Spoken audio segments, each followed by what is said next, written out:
I like to have good battles. Side by side, it's fighting, That's what racing is all about. I had a lot of weight on my shoulder very young. With the amount of sacrifice that my parent puts, we are living in a caravan, basically, dedicating our life to racing. And did you ever lose belief? No. I think I need that pressure now, set myself a high challenge to be able to perform.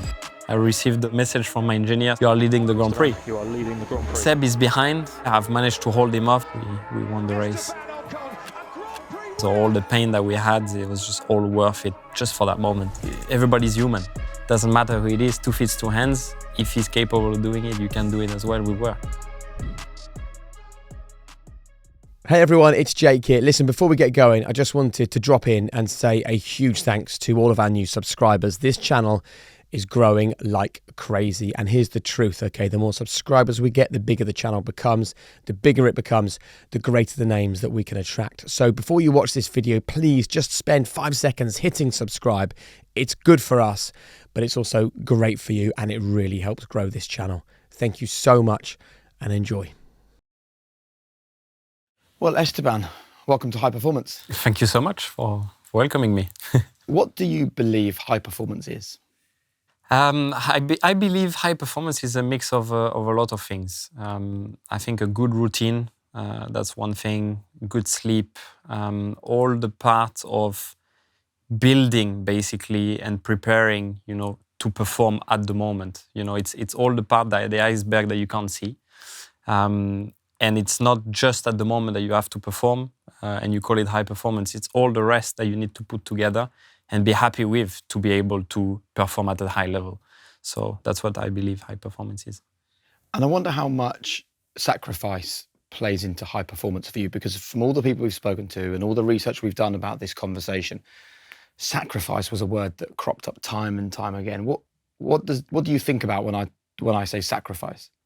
Yeah, for me, sacrifice has been part of my whole life, really. For some reason, it kind of had to come all the time at one stage in my career. When I was young with my family, doing go-kart at a national level, things were about to stop. So my family decided to sacrifice their own life for me to be able to succeed, continue to pay the rest of my career, and luckily, I got support from Formula 1 team, Formula 1 management, to continue. But then a bit later in 2014, when I won the Formula 3 title, again, things were about to stop, and I was about to go back to work with my dad, as a mechanic, and all of the sacrifices that we had to do were on the edge always, but made us manage to continue the story and to continue the story where we are today. There's no regrets to have. I had a very different life than most kids, but there would be nothing now that I would change it for. No regrets. So when you say you had a different life than most kids, can you give us an example of that? Yeah, different life than most kids. I never went to ski on holidays, for example. We were going on racetracks, driving on the wet, driving on ice. That's what we were doing. I never really went to birthday party of other kids. We were rarely going on holidays or weekends, with my parents. It was all about going onto the racetrack, training. Everything was going into there. So that's why I say, I had a very different life compared to kids. I had a lot of weight on my shoulder very young, because with the amount of sacrifice that my parent puts, I had no rights to fail. Basically, I had to succeed, otherwise we were going to be in big trouble.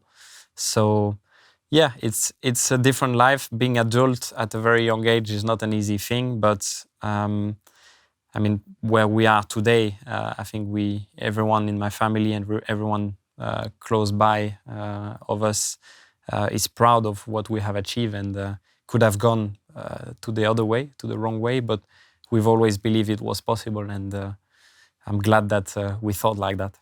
So for those people that don't know your story, you made reference to, at the age of 8, your parents decided to put their life on hold to support you. Would you tell us a little bit of the detail of what you mean by that?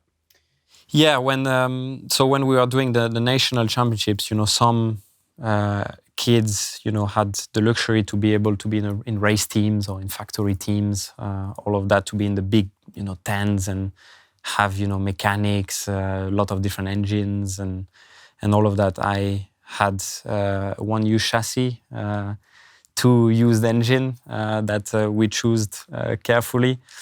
And we were recycling tires at testing, going to the bin, taking some tires from other kids that were still warm but still in very good condition, putting them on testing. So just practicing like that. And then we knew that arriving to the race itself, we would be having the same tools as the others at the time. But yes, I mean, we didn't have the same amount of money when we were younger compared to some others, but it didn't stop us from doing things well. And my dad and my mom, they were doing the job of 10 people with the catering, the tent, the go-kart, the engine, everything. We were living in a caravan basically for 5 years, going around all Europe, training and practicing and basically dedicating our life to racing. What was their job then that they stopped doing to do that? So my dad was a mechanic, and my mom was working with him to our little garage, let's call it. So my dad was repairing cars and fixing cars, selling cars when I was younger. My mom was doing all the paperwork, helping him to do that business. But there were only two, only both of them. Yeah. And they stopped doing that, sold the garage, sold the house. The house and the garage was the same place anyway. That's where I grew up. They sold it to support your racing? Yeah, to support the racing, yeah. At what age? That was in 2009, I would say. 2009, 2010, yeah. So you were how old? Well, I'm born in 96, so 12, 13, yeah. Do you remember the day that you kind of had this conversation with your parents where they said, Esteban, we're going to sell the house so you can race? Yeah, I never really had that conversation, and I think that's where it was a good thing, is that I was realizing how much, work they were putting in, for me to be able to continue my passion. I was doing homeschooling as well on the side, in the caravan, sending, the exams and everything by post wherever we were. So it was quite crazy, but yeah, I mean, I knew it in a way, but they protected me super well, from that pressure. And I was just enjoying everything I was doing. I still have a memory. I remember we were doing the Monaco Kart Cup race. And obviously we couldn't park in Monaco with a caravan to sleep. So we were parking on the AS Monaco parking lot. And I remember opening the caravan door and having the sea view in front of the caravan. And I remember at that time thinking, yeah, I'm gonna be racing in Monaco in go-kart, and so it was just great memories, tough memories at time for sure, very tough moments we've been through.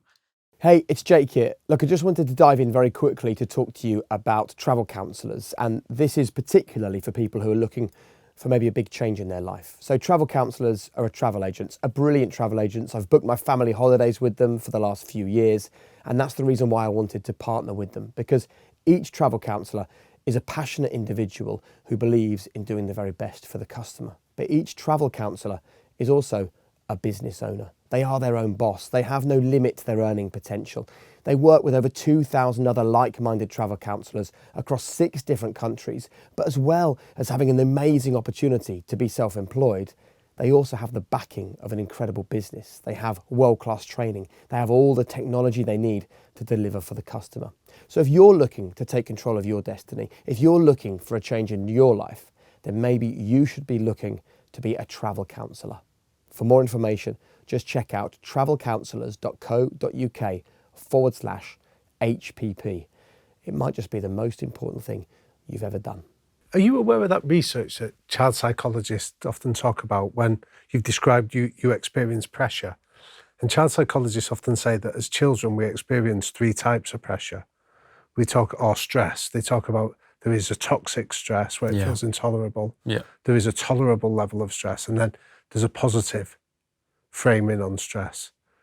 I'm interested in what your parents did to protect you from that toxic level of stress to enable you to go out there and cope with the pressure of having to deliver results? I think they were probably protecting me in a way that all the stuff that I had to do was really the on-track thing.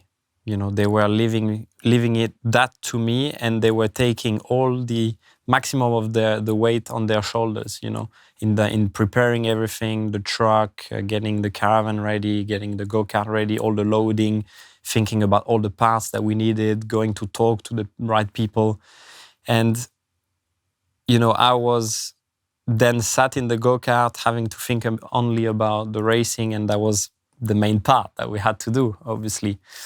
But it was always, you know, a positive pressure. There was times, of course, where it went a little bit into the second stage of pressure that you mentioned. I remember we were in Portugal, and at some stage, you know, we were doing 2 or 3 days of testing at the time, and we saw another driver that was going running, you know, around the track in the evening. And at the time, I was, you know, quite skinny, quite lean, and my dad was like, "Oh, I've prepared you the bike, you know, so you go around the track and you go cycling, you know." And I was very tired because we did, you know, three laps of the track, and I remember at the time he said, "No, you go, you know." And I've seen in his face that, you know, he was afraid that I would lack something, maybe physically or something, for me to get there. So at the time, that also transferred a little bit the stress to me. So I went. I was very tired, but I didn't really say that to him. I took it on me, and I went to do the laps, you know, around the track. And I was, 13 at the time. So I went cycling because I couldn't disappoint him, couldn't disappoint the people that were, you know, working so hard, you know, with me. And we had to make it happen. We couldn't fail. So living in a caravan, though, I imagine there's not many places to go and hide from each other, from your parents. And there must have been moments where you did need to process disappointment or anger or all those other complex emotions that as a teenager you're navigating your way through. How would you do that without like exposing those emotions to your parents? I don't need to hide. I mean, I'm very happy to share the emotions. And anyway, the emotions that we have, myself and my parents, are the same ones. They're always linked to what's happening on track, what's happening with, you know, my career in general. And it's still the same thing. You know, we don't need to even have a chat about that. We know if something didn't go the way we wanted, we are going to feel exactly the same way. So there was no need to hide. We're just talking about it. And then figuring out a solution. It was always the same process that we were going through, and it's still the same process nowadays. And can you talk us a little bit about hope and belief? Yeah. So when your parents, as they would, told the village, the family, the friends, we're selling up, we're going to buy a caravan and travel around Europe supporting Esteban, how many people doubted them? Oh, it's a good question. Everyone. For sure, everyone. People thought, yeah, that's crazy what you guys are doing. Even if I go back to it now, I mean, the strength that my parents had to do something like this, it's nuts. You know, if I was in their position now, I would probably not be doing that, taking that much risk, you know. But they saw something in me that they believe it's worth taking the risk, I guess. And as I say, we are proud about the outcomes and how it went now. But I can give you an example. There was that teacher that one day at school, that teacher basically said, "Yeah, Esteban, you should probably stop, you know, because it's like tennis, you know, a backhand and everything can be over." It's not nice to discourage somebody that young. I think it should be the opposite. You know, you should try and motivate and say it's good what you are trying to achieve, like best of luck, you know, not saying, yeah, don't even try, you know, where we come from is not possible, because that's not true. So tell us about your own self-belief then. You've got the added pressure that no one else has, that you're racing against with the decision your parents have made. So how did you keep believing? And did you ever lose belief? No. Really? It's coming in, coming out, yeah. But describe that though, because lots of people would love to be able to do it. I think it's harder when you are, you know, older, to make that go through and pass and make it go away. But when I was younger, I had that capability even more to be doing that. And the only thing I was dreaming about is drive that go-kart on the weekends. Seeing my dad working on it and just go back on the racetrack. That's where I felt good. In that little 4 by 3 meter square tent that we had with all the tools and everything, and the dog and the van, and that's where I wanted to be. So when you were taking tyres from bins of your opponents that they'd discarded, how much of it did you use that as fuel to say it's about my quality behind the wheel rather than the quality of my kit? Yeah, but that's one thing, it's not because we had second-hand chassis or second-hand engine that it was worse than the other in the race teams, for example. Like my dad is probably the best mechanic I know. Clearly, I can comfortably say that. One day I would love for him to work in Formula One. I think that's probably a tricky thing, but he would be definitely capable straight away to be working in Formula One. But he had this magic in his hands that, I knew my go-kart would never fail, for example. There was always a safety, in it. He was the ones for the hardcore, go-kart fans or people that know a little bit. He was the one creating that safety, on the sprocket with the chain, to have 2 bigger sprocket on the side and never have the chain jumping, like the bicycles, when you have the chain going off. We had the double safety. So when I was going on the curb, the chain was never jumping. And now people I've seen are selling this device because my dad had no idea you can put the rides on it, and then people had to buy stuff from him.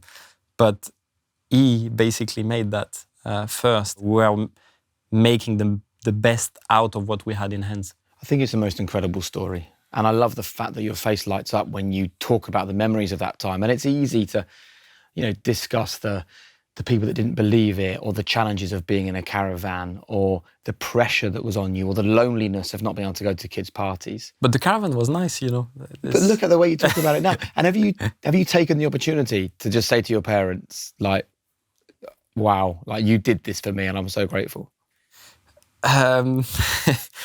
Maybe I should. No, we chat about the good old times, and sometimes I just arrive, I give them a hug. And I think an action is probably acts more than words for us in our family.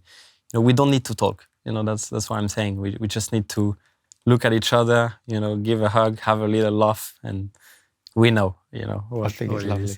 What was important to me is to give them back all the hard work they've done, everything they've done for me. I'm proud now, and I can say, that I'm giving back what they've done. They've got a house now. I've helped rebuilding a house for them. They are working for me now. The garage, it was very tough. My dad was doing 20 hours work a day. On cars, he was by himself. So, even if he's a superhero to me, there's only so much a man can do. Yeah. They are now working for me and for the right things, and it's better that way. So I'm giving something back, to them. They will have lose a lot of time in their life, working the way they did to me. But I'm happy that now they are in a good situation. I want to talk about the actual racing now, because I think this is really interesting. And I know a lot of people will talk about the fact that, the first time you came across Max Verstappen, who's the big rival in Formula One, was when you were racing together in the junior categories. And in go-kart, it was those years, when we were with my dad against, him and his dad. His dad had the experience before because he raced in go-kart, so they had a little bit of an advantage on that side. But my dad and his dad at the time, they were doing a little bit of a similar thing. So really hats off to them as well for what they've done. Absolutely. And so what was that rivalry like then between you and him, and between the two dads as well? Because I've seen the go-kart world, it can be fiery. Yeah, it was, to be fair, it was very fiery, but everybody was a little bit scared, of Jos and Max at the time, because Jos was driving Formula One before, so he's new for how fierce and how scary it can be, talking to other young kids and all that on go-kart tracks. But, you know, my dad and myself, we were never scared because we just wanted to race, you know, and wanted to race hard. And we've raced hard. We've raced really hard. And at times we cross lines, you know, at certain go-kart races. What do you mean by that? Well, what we mean by that is that we sometimes didn't finish to the places that we were supposed to finish because of how hard the fights were, you know, in go-karts. But all of that, you know, made me learn a lot on how to race, and I hope, you know, it made him learn, you know, a good amount as well. And then we've met again in Formula 3 later, you know, from go-kart in 2011, 3 years break, and then we met in Formula 3 racing for the title as well, and there I was hard racing as well. So I've enjoyed, you know, the racing with Max. I've always enjoyed. I think, you know, tough racing is always cool to me. You know, racing side by side, being very close. That's what racing is all about. There's nothing else that makes me that exciting. So when you raced for the title in Formula 3 together, who won it? I did, yeah, I did. But the following season after that, he moved to F1, right? Yes, yeah. And you didn't? No. I'm very interested in exploring that moment from your perspective. You know, you beat the guy and he gets the nod. How was that? Yeah, I mean, it's things that were out of our control, let's say. And that's the moment where I was actually about to go work with my dad as a mechanic as well. Yeah, because the program I was in, which was called Lotus F1 Team Junior and Gravity Sport Management, had no money for me to continue at the time. And in this transition from 2014 to 2015, I was on the phone constantly calling Toto at the time and asking him, you know, if there was any solutions for me, or because I've met him during that year, because I won with a Mercedes engine in Formula 3. And with Gwen, Toto, and Fred at the time, Fred Vasseur, we found a solution for us to be able to continue racing and to race in GP3, and I won the title as well. So I got in the Mercedes junior program. And from there on, it was back en route. But, you know, from Max winning not winning the title, finishing third, and then going into F1, and me not having even an option to continue racing, that was tough to swallow, for sure. And I was very pissed off in those times. And how did you deal with that? Yeah, that was difficult. That was very, very difficult, because to me it was not fair. That, not saying that I would go to F1, because I always believed that my time would come. That if I put hard work enough, got the results, my time will always come. But in those moments, I wasn't sure that I was going to even continue racing. And for me, that wasn't fair. And I'm glad that, you know, Toto, Gwen, Fred, all these guys saw that it was not fair and found solutions for me to continue. But what did you... And I'm always interested in the quiet moments where you said you were always emailing Toto and different phone people calling. looking... Or phone calling. Looking for solutions. But yeah. I'm interested, when you go back to your parents' home in Normandy at that stage, what are you saying to them? What are they saying to you that keeps your spirits up and stops you falling into despondency? Yeah, well, did you call Toto? Did you have him on the phone? So again, they were coming up with solutions. Yeah, exactly. It was always about trying to find a solution. But imagine, you know, I'm 17 years old at the time. And, you know, I'm calling constantly one of the biggest faces in Formula 1, you know. But I've remembered just being honest, you know, and saying, you know, if you don't have a solution for me, that's it. You know, I'm going to be stopping racing. So you are my only chance. That's what exactly I had for words, you know, to Toto. And I remember him saying, yes, okay, we wait a little bit. If your current program doesn't have a solution, I will find you a solution. He said that, and days have gone, you know, 10 days, 20 days, 30 days, and we're arriving into late moments. And I remember thinking, you know, Toto has only one word and he's going to call back. And he did call back. And he said, okay, we found you a solution. What have you learned then for how to deal with pressure when it really applies itself to you? I think I need that pressure now. That's the thing. If there is no pressure and everything is easy, I don't think I'm able to perform as well, you know. So I'm in need of that little pressure that's gonna boost me a little bit more, you know, to be able to perform. I think it's gone into that way now where to get the best out of me, I need to set myself a high challenge. And if the high challenge is there, then I'm gonna be able to perform. But if it's all chill, all easy, yeah, I'm gonna be, you know, 98% instead of 102, you know? So a lot of people talk about the fact that Michael Schumacher used to create challenge and create obstacles and create friction because he knew it would make him perform better. Yeah. And I've sort of watched your career unfold, you know, whether it is the early races against Max, whether it is the time that you clashed and then he pushed you after the race, whether it's the, you know, the stuff going on with Checo, even, you know, your current teammate, when you both got paired together, all the papers were writing, oh, everyone knows they don't get on with each other and all this sort of stuff. So I wonder whether you've, throughout your career, had to do that to get the best out of yourself, whether you've gone looking for a battle rather than looking for friendship. No, I think that's not necessarily the right way, you know, to say it. I think the challenge, you know, it comes from more, you know, not knowing and uncertain about the future always. You know? That's what I've been growing with, basically my whole time, and it's always been, you know, that's it. You know, I'm gonna have to fight, you know, for that. And not being settled has been a strength of mine in being able to perform, you know, at a better level always. Yeah. So I don't fear that. A lot of driver would fear always these issues, and for sure, you know, it's not a nice position to be in. But you know, I know that once I'm on track and I got the chance, I will be able to perform. You know, if you know I get the right pressure, and that's going to be pushing me. But no, the teammate things and the fights with Max, we've never been able to be fighting on the same league, let's say, because in Formula One, because Max had a winning car and I had a midfield car. So those are circumstances that's never been, you know, on the same page. You always want to beat everyone that you race against. You need to work well with your teammate, you know, for the team to be able to get the car to a better place.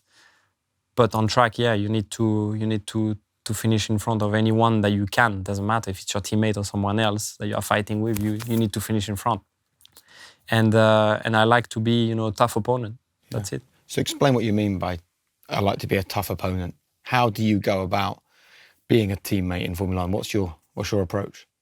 Yeah, no, teammate in Formula One, what is important is to have a good relationship, you know, inside the team. And whatever people write about, you know, if it's with Pierre, if it's with Sergio, if it's with Fernando, whoever, you know, inside the team, it's always been, you know, good atmosphere. We've always been chatting, sharing setups, sharing ideas and moving forward, you know, with the team. So it makes me laugh sometimes what I read, but it's really what people want to hear. On track, you know, depends what target you want to have. Of course, you can't, you know, collide with your teammates. That's not good. But I like to have, you know, good battles. That's what excites me. You know, it's cool to have, you know, cool racing. Doesn't matter who it is. You know, if it's your teammate, if it's someone else, you want to beat everyone. But to be able to fight cleanly and to fight close and have a proper battle. You know, no one likes team order. You know, we have to obey to the teams. That's normal. And sometimes it does make sense because, you know, we are on different strategy and stuff. But what's good is to be, you know, having the same tire age, same strategy, and then race. You know, that's what we all love. Otherwise, it's a fake sport. And that's what I grew up with. Watching TV is fighting. You know, fighting on track. You know, having the the switch on the exit, different lines, little bang of wheels. That's cool. That's what I like.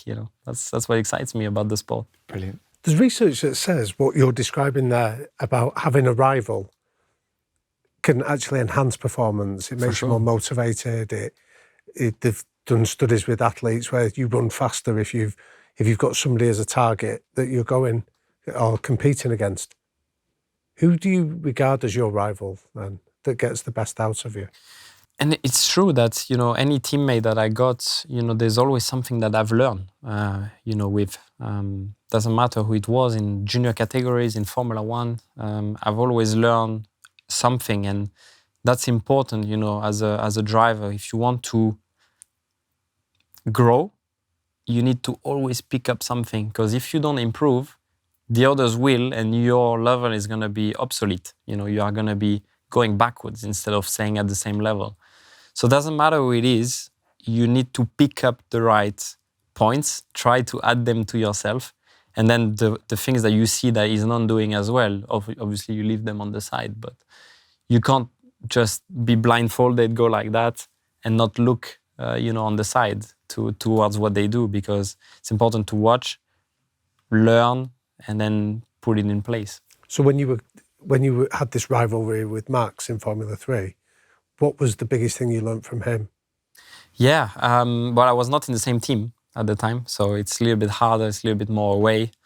But the good thing is that I knew how Max was racing always, in go-kart, and I knew from go-kart, how not to attack him, where to attack him.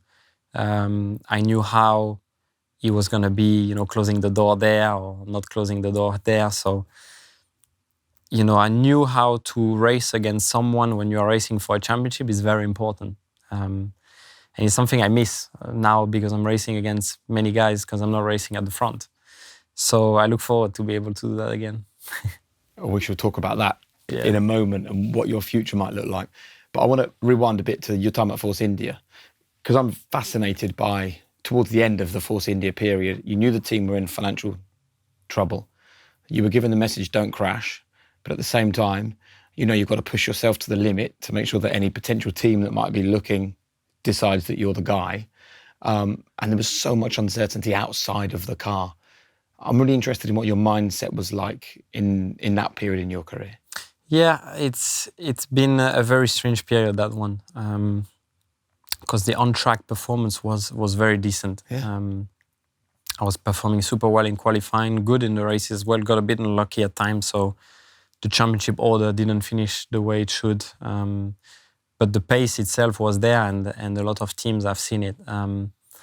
What looks very dramatic shouldn't have been, dramatic, because, I'm not going to say the whole story there, but we had 2 contracts on the table and 2 options, and we knew I was not going to stay at Force India. That was very clear at the time, but we had 2 contracts of teams. One was signed, so I just had to sign it. I was going to race for the team in 2019. But yeah, we decided to not go to this one and go to the other, and it didn't work out with the other. It was for a misunderstanding between parties and things that I was not in control of. And that again goes to the point where it's not fair, because it's not on performance, it's not on merit. If I had a bad season, and the performance wasn't there, I would have understand, for me to be on the sideline. But the fact that that was not the case again goes back to the point of 2014 where, this is something not in my control. It's not normal. We have to find, solutions. So in the end, I didn't lose a year because I've learned a lot, with Mercedes in 2019. Being reserved, they were dominating, and there are still plenty of things that I use now and makes me more of a complete driver when I came back in 2020. But yes, I've missed driving so much, and that gave me, I would say, the love of the sport even more, because I've realized how lucky I was, to be racing in there. And when you are so focused on performance, getting everything around, you forget how lucky you are to be driving one of those cars. Yeah. And when I came back in 2020, I said, okay, now you're not going to take the smile away ever. from my face when I'm driving a Formula One car. So that's why I'm always happy. That is a crazy story. You've got to drive because you're driving for Force India at the time. Plus you've got another drive lined up and all you got to do is sign it. And then you've got another team that wants you and you end up with no drive at all. Exactly. Yeah, that wasn't really well executed. When was the moment that you realised there was going to be no drive for that year? Well, I found out it was not going to happen, by the end of 2018. It was clear that everybody was signed and that was it, And then turning up at the first race and speaking to Mercedes of, when was I going to be testing the car? And they said, oh yeah, you are going to test in 3 or 4 months.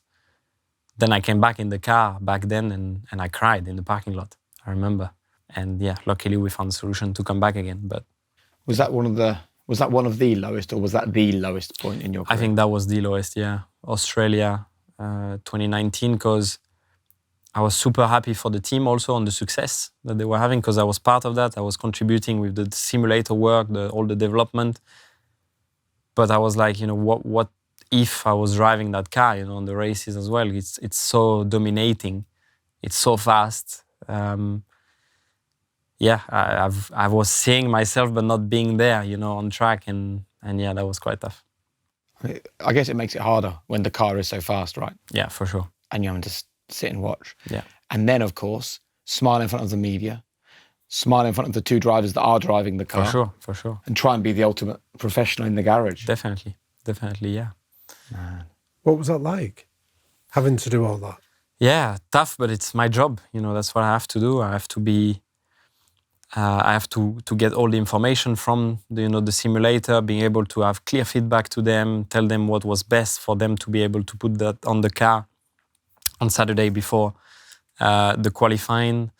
And yeah, then seeing them, doing pole and wins, which was great because, that valued also my work and how much I was doing, good choices, with the simulator work that I was doing with the whole team. But yeah, that was tough to. You must have been feeling frustrated and angry and the sense of injustice.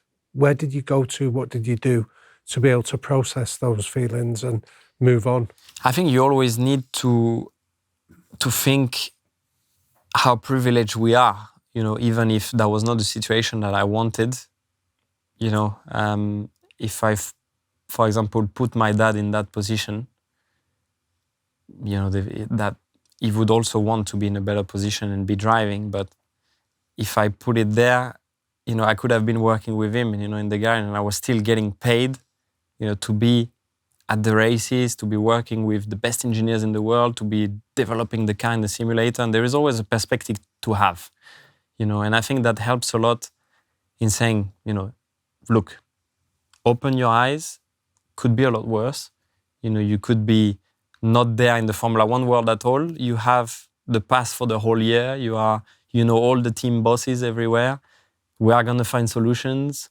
There's a whole things that was waiting for me. And that's, I think, what helps to combat that frustration. What did you learn about you, about the sport, about the people around you that was really helpful in that time? Yeah, it's super, super helpful. I've learned that it's not only the results that can lead to, a good future or an opportunity.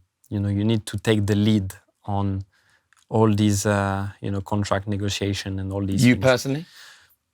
Me personally or my team, I have full trust, in my team, and that was not because of them that things went wrong. It has to be straight conversation. You can't go into, a couple messages or whatever. It has to be a very clear conversation, and you need to take the lead, and you need to be in advance, having chats like that. So those are things that you learn. I've learned that this is not my favorite subject in racing. Clearly not. I hate it, I have to say. I think it's... some people like these challenges. You mean the like managers. The business side? Yeah, because what I like about the sport is the performance, is the on-track, is the cars, all the lines on contracts.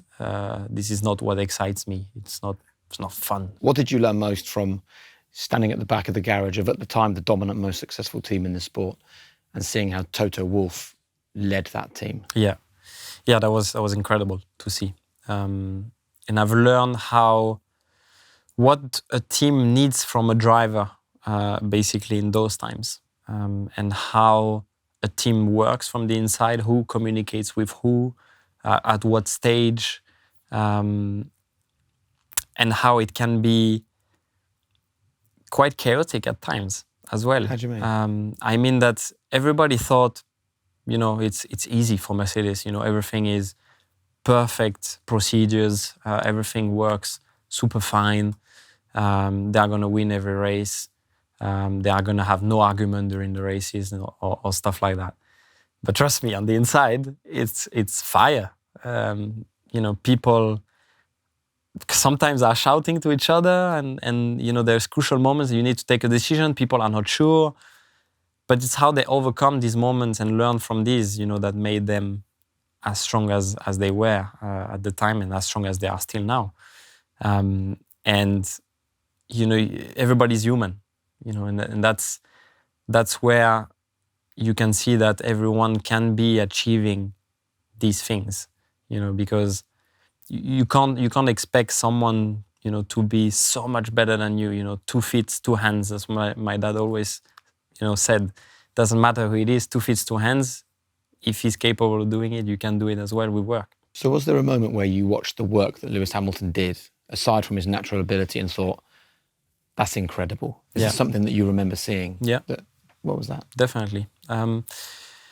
I remember Lewis coming from different marketing events and all these things in a race weekend. Lewis is a very busy man. Apart from racing, that's some of the differences compared to some drivers, which are more focused into the racetrack. He's got, a very busy life in general. And seeing how he switched his focus from one thing to another, for me, that kind of amazed me. That he was straight away on point, back with his engineer after something completely different. And he didn't take 10 minutes to refocus and rework with his engineers, because you don't have time to do that. And he always had his, paper boards with notes. And he was always having notes not to forget things from one year to another or from one session to another. And this is what I do as well now. So, did you make notes before then? No, I was not doing notes before then. And now I got all my notes inside here, always inside my phone. So when would you make these notes? Performance meetings, problems to fix, all of the points that we have to go through, that I've put basically as an example. And then I've just phrased things to then being able to retransfer to the engineers at the right time. But if I don't write them at the exact moment that I'm going to come out the car, I will not remember exactly, or they are going to be much more vague. If I go to a marketing event on the left and then come back and I'm like, I had something very interesting, but I don't remember it. Imagine how much that would cost, basically, to us, to our performance. I love that phrase you had, 2 hands. Yeah. Reminds you that everybody else is on the same starting point as you. Do you have anything else that you use just to remind yourself to be in the moment and go and perform? I think no regrets is the important thing as well, to arrive to a race and think, that I've done everything like I can in my power and my capability to be able to be ready, before a race. So there is no regret. I think that's a super important thing. Imagine if you retire from your career and say, what if I would have done this or that, I think living with regrets is probably the worst thing ever, because there is a certain time in your life which is crucial. That's probably when you are between 18 and 30 or 35, then your life is probably done. That's probably very rude to say, sorry. We're done. It's all over. Very sorry. We've been gone a long time. No, but your career is settled, what I mean, from there. And if you don't take the opportunity, guys. It's all right, no offense. But if you don't take the opportunity when it rises up, or if you don't think that you've done something right. If you live with regrets, I would not, forgive myself. So do you regret the mistakes that were made that meant you had a year out of Formula One? Or have you learned to process that and take the good things? I don't think so anymore. At the time, yes, for sure. But I think now looking at it, I've learned a lot, definitely. I've met some awesome people at the time. Some people that I'm working with now, for example, that have joined my team as well. No, because I had a different, path after that. Of course, what if, that year was and I would have driven, I don't know what it would have led into. But let's not live in the past, let's live in the future. That's what I believe. Do you think Alpine got a better driver because of that year that you sat and watched? Probably a more complete driver, yeah. Why? Because I've learned, things that I would not have learned if I was driving at the time. I've learned to have an outside eye, see how a team works, see, how a team, needs his driver to operate in certain moments. And I was able to bring quite a lot of things to Renault at the time as well. And I think because of that, I was much more complete for sure. And do you think that the fact that you had that realization that it can fall away like that, I mean, it's over in an instant, that also changes your mindset? I look at someone like Daniel Ricciardo now and I think, how quick this can be over. I think it almost re-energizes a driver back. For sure. And that's what I'm saying, that you are not going to take my smile away, when I'm on the racetrack, because I'm racing, the fastest car in the world, and I'm extremely privileged to be, placed in one of these seats. And when you are so focused into your thing, you kind of forget that sometimes. So talking of a smile, let's talk about the smile on the day you won your first race in Formula One. I say first because not last, right? Thank you. First. Thank you. I want to just go through that day with you because I was rooting for you at home.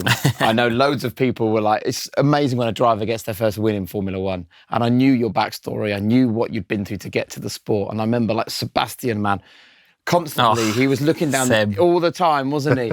He was constantly sort of faking. And, yeah, I know. And I was thinking, what is it like in that cockpit right now? It was long. It was a very long race, but yeah, what a moment. First thing, a decent qualifying because we qualified in the top 10. We qualified 8th. Unexpected then to get closer to that than 8, because 8 was really, there was not more that we could have done with the car we had at the time. But seeing the rain, coming up, and the opportunities that it could bring, I remember, there's maybe something good to play here. Arriving into turn 1, chaos arrive. I'm coming out second after the first corner. What are you thinking at that point then? I'm thinking at that point, it's going to be an interesting race at that time. Lewis was still in front, so I knew, I couldn't get, Lewis. I could not have gone closer or being able to overtake him, but red flag straight away. So red flag, we see the track still wet, so everyone goes back on inters. Then going out on track again, everything's dry. And I'm like, but now we have to box. But I've never experienced anything like this where you are not racing, but you need to box to change tires. So I'm second there. So imagine thinking about losing that place to box. But it is the right thing to do. So what do we do? And then I see 7-time world champion not going in the pits. And I'm pitting and I'm like, but they usually don't take the wrong decision. So am I taking the wrong decision? Then I look behind, everybody's done that. And I'm like, okay, that's good. Exiting, George goes in front, but he was not allowed. So I was going to be racing George at the time, or Nicholas. I don't remember if it was George or Nicholas.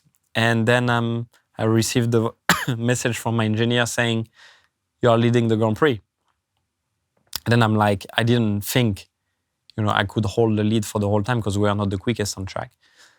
But I thought a strong podium position is possible. So head down, let's get into it, And then? And then You haven't got to the main bit no, yet. I haven't got to the main bit. And then, yeah, Seb is behind. I know how aggressive Seb is in a race and how he studies, where the other car or where the other driver has a weaker spot. And quickly I realized my weaker spot was turn 1, which is not good because that's the overtaking. How did you realize that? Because he was catching up so much more into turn 1. So I knew that was the place that he would try something, and he was catching up, be braking later every lap compared to me. And I was ready to just close off last second, if he was going to be coming in. And I've managed to hold him off. Good pit stop, really good pit stop. I've managed to pull a gap at the pit stop, which was a crucial moment. And then the other scary moment for us was the blue flags when there was another car in front of me because I was losing lap time, and then Seb was really pressuring. But yeah, we've done enough to hold him off, and then unbelievable. We won the race. When did you think I'm going to win this? On the last 2 laps. How did that feel? Well, not good because then I'm like, stop thinking about that. Something's gonna happen. There's a phrase in France that say, don't think you are gonna win until you win, because that brings to bad moments. So then I was refocusing again and going again into it. But yes, when I crossed the line, it was just revival moment. And I really saw, all the hard moments, that we've been through, me, my family, and all the people that are close to me. And it was just all of these difficult times, or all the pain that we had, it was just all worth it just for that moment. So, beautiful. And how long did the moment last? I had a good holiday because it was exactly summer break after that. So I was the last winner for a month. And your parents weren't there, were they? No, they were not there, but I called them very quickly on FaceTime. I remember all my family turned up to my house, and they all, cheers for me with a glass of champagne. So nice. It was great. Front page of L'Equipe. Yeah, front page of L'Equipe. It's cool. Box ticked. It's not something that I've dreamed as a kid, but it's awesome to see. Yeah. And it was a very nice page. So thanks to that. And I'm interested, you described that ability to drive with a smile on your face, to appreciate how lucky you are to be doing it. Was there any time during that particular race where you gave yourself a moment to just appreciate that you were leading a Formula One race? Did you ever consciously do that? No, at the time I didn't have that thought. I thought, let's do a proper job, we enjoy after. No, at the time, honestly, the focus was, that is my chance. I can't not seize it. And talking about regrets, I got one regret in Formula One at one race, and that was Baku 2018. Baku 2018, I could have finished on the podium very clearly, but I had that touch with Raikkonen on to turn 3, and I didn't see him on the right spot, and I've touched him at the time, and we both retired from the race. But that was a chance that I didn't seize, and I always thought, if the chance like that's coming up, you cannot not take them. It's not possible. You need to seize the moments when it arises, and that is something I'm trying to, remember all the time. Amazing. And what did it do for you as a driver to be a race winner? I think it really boosts the confidence that you are capable of winning a race. I always believed in myself being able to do it, but you never have the full proof. So that was the confirmation, the proof. Also the fact that we are doing a good job. As a team, we are doing the right things. And that is super powerful in giving you confidence for the rest of the year. And yeah, all of that obviously brings calmness, peace inside the team. And when you are about to take a crucial decision, you know that it's the right one and that is the right thing to do. And I'm interested in also what it did do for the team. I mean, I love the fact that a French driver wins in a French car for a French team. I mean, that's a great story in itself. But actually, for the people that are working in the team, they've now got a race winner driving their car. Did you notice a difference with them? Because I think people from the outside don't understand that you were, what, 25 then? 24, 25 when you won that race? And you're trying to lead a group of mechanics, a group of engineers, a group of technicians. Like, as the leader, you're the driver's the leader. You're now leading them as a race winner. Yeah. So did you and they feel that? I think, our team, always trusted us as abilities and being able to, do a good moment. And I think that's very important also for a team to believe that, they have the best driver in their cars, to be performing. And I didn't see a huge change, in that way, because I've seen images of them, cheering in those moments, and it's like if they kind of knew that it was going to be okay, when I had the opportunity, and that's great, to have such a trust, from your team, to be able to see, how much joy it brings to them, after such hard work. And every time, we have these moments in the team, I can rewatch the images after, because I was racing, obviously, and I see how much it means to them. And yeah, that means the whole world, really. Nice. Well, let's talk about your confidence then ahead of the new season. How do you describe 2023 as a season, first of all? 2023 has been a season of a little bit up and down, I would say. It hasn't been the smoothest season on all means. We've had some very good moments, but tougher ones at times. We've seized a podium in Monaco. That was amazing. As a team, we've seized another podium in Zandvoort as well, which has been great. But I felt, didn't improve as much as we did from 21 to 22. And as much as I would have liked from 22 to 23, I think we kind of went a little bit backwards on many things. And that's what we're going to be working on this year, to try and maximize, our potential, on and off track in a way. And I hope that this is going to be successful for us. Oh, and what about you personally, when you reflect on last year? What would you like to do better in this coming season? Yeah, there's a lot of things that I would like to do better. I think I've never really been 100% happy with how I felt, inside the car. It hasn't been as straightforward as it has been in 21 or 22. And I want to get that feeling again, to feel that we move forward, every time we do a session. Because I look at 2024 and I think in so many ways it's the perfect season for Esteban Ocon. We'll see about that. Because you're a driver that thrives when your back is against the wall or when the pressure's on, right? You've got 1 year left on your contract at Alpine. 75% of the grid are out of contract at the end of this current season. We know that one of the most coveted seats at Mercedes is available. We know you've got a great relationship with Toto and you remain a part of the sort of Mercedes family. So if ever there was a time for you to deliver, 2024 is the time, right? Yeah, I mean, every year is important in Formula One. That's the political answer. No, but that is true. Yeah, you're only as good as your Yeah. last race. That's what we say in Formula One. But yes, it is an important year in my career, that's for sure. And I want to do the best I can. I don't want any regrets, at the end of the year.